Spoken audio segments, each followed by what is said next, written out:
ஏஐன்னு அழைக்கப்படுற artificial intelligence சமீப காலமா பயங்கரமா டெவலப் ஆயிட்டு வருது. இந்த ஏஐ இல்லாத இடமே இல்லைன்னு தான் சொல்லணும். ஏஐயோட வளர்ச்சியால பலவிதமான நன்மைகள் இருந்தாலும் தீமைகளும் இருக்கு அப்படிங்கறத மறுக்கவே முடியாது. குறிப்பா இதனால பல பேரோட வேலை இழக்கிற அபாயம் ஏற்பட்டிருக்கு. அதுக்கு உதாரணமா இசைத்துறையில ஏஐயோட பயன்பாடு அதிகரிச்சுட்டே வருது. இந்த ஏஐ உதவியால இறந்தவங்க குரலை கூட மறுபடியும் பாடல்கள்ல ஒலிக்க வைக்க முடியும். இசைத்துறையில ஏஐயோட பயன்பாட்டுக்கு ஆதரவாகவும் எதிராகவும் பலரும் பேசிட்டு வராங்க. அந்த வகையில மியூசிக் டைரக்டர் ஹாரிஸ் ஜெயராஜும் இதை பத்தி பேசியிருந்தாரு.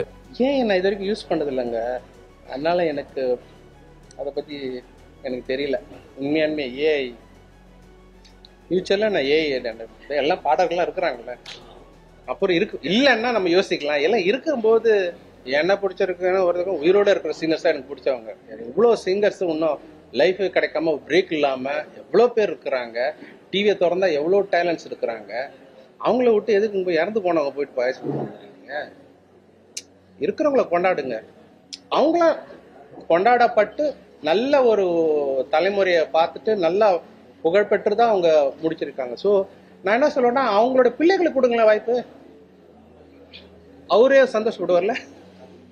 என்னோட இசையில நான் ஏஐ யூஸ் பண்ண மாட்டேன். இவ்வளோ சிங்கர்ஸ் இருக்கும்போது நான் ஏன் ஏஐ யூஸ் பண்ணணும்? இறந்தவங்க குரலை ஏஐ மூலமா கொண்டு வரதுல எனக்கு உடன்பாடு இல்லை. அவங்க எல்லாரும் பேரும் புகழும் சம்பாதிச்சுட்டு போயிட்டாங்க. இப்போ உயிரோட இருக்கிற கலைஞர்களுக்கு வாய்ப்பு கொடுங்க, இறந்த பாடகர்களோட பசங்களுக்கு வாய்ப்பு கொடுங்க, அவங்க சந்தோஷப்படுவாங்க அப்படின்னு பேசியிருக்காரு. இது மட்டும் இல்லாம ஏஐ யூஸ் பண்ணி இறந்த பாடகர்களோட குரலை கொண்டு வரதுனால அந்த பாட்டை பாடின பாடகர் யாருன்னு தெரியாம போயிடுறாரு. இப்படி ஏஐ யூஸ் பண்றதுனால அந்த இறந்த பாடகர் மற்றும் நிஜ பாடகர்னு இந்த ரெண்டு பேரும் அவமதிக்கப்படுறாங்கன்னு ஆதங்கப்பட்டு பேசியிருந்தாரு. தமிழ் இண்டஸ்ட்ரியில ஏ ரஹ்மான் தான் முதல் முறையா லால் சலாம் படத்துல ஏஐ யூஸ் பண்ணியிருந்தாரு. அவரை தொடர்ந்து யுவன் சங்கர் ராஜா மற்றும் அனிருத்னு இவங்களும் ஏஐ தொழில்நுட்பத்தை பயன்படுத்திட்டு வராங்க. பிரபல பாடகர் அபிஜித் ரீசெண்ட் இன்டர்வியூல ஏ ரஹ்மான் தான் இந்த ஏஐ தொழில்நுட்பத்தை மியூசிக்ல கொண்டு வந்தாரு. அவரால் பல பேருக்கு இப்ப வேலை இல்லாம போயிருச்சு. எல்லாருமே லேப்டாப்லயே மியூசிக் கம்போஸ் பண்ணி முடிச்சிடுறாங்க. பல கலைஞர்கள் இப்போ வீட்டுல சும்மா இருக்காங்க. இந்த ஏஐ ஆர்டிபிஷியல்னு சொல்லுங்க, இன்டெலிஜென்ஸ்னு மட்டும் சொல்லாதீங்க அப்படின்னு ஏ ரஹ்மானை தாக்கி பேசியிருக்காரு. இந்த நிலையில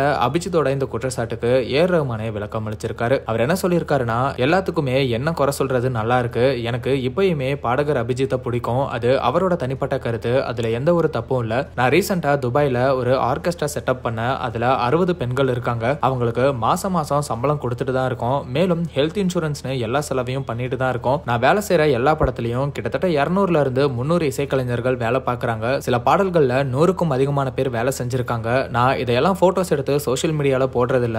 அதனாலதான் அது யாருக்கும் தெரியறதில்ல. இசையில ஏஐ யூஸ் பண்றதுல நல்லதும் இருக்கு, கெட்டதும் இருக்கு. அதை பயன்படுத்துறவங்க கையில தான் இருக்கு. ஏஐ மூலமா நல்ல சாங்ஸும் வரலாம், ரொம்ப மோசமான சாங்ஸும் வரலாம். ரொம்ப மோசமாகிடாம தடுக்க சில கட்டுப்பாடுகள், விதிகள் கொண்டு வரப்படணும். இந்த கலையை பத்தி தெரிஞ்சவங்க தான் ஏஐயை பார்த்து நல்ல விதமா யூஸ் பண்ணணும். ஏன் சேலரி கொடுக்கணும் அப்படின்னு இசைக்கலைஞர்கள் உதவி இல்லாம ஏஐ மூலமா எல்லாத்தையும் பண்ணிக்கலாம்னு பண்ணா அது ரொம்ப பெரிய முட்டாள்தனம் அப்படின்னு விளக்கம் கொடுத்து சர்ச்சைக்கு முற்றுப்புள்ளி வச்சிருக்காரு.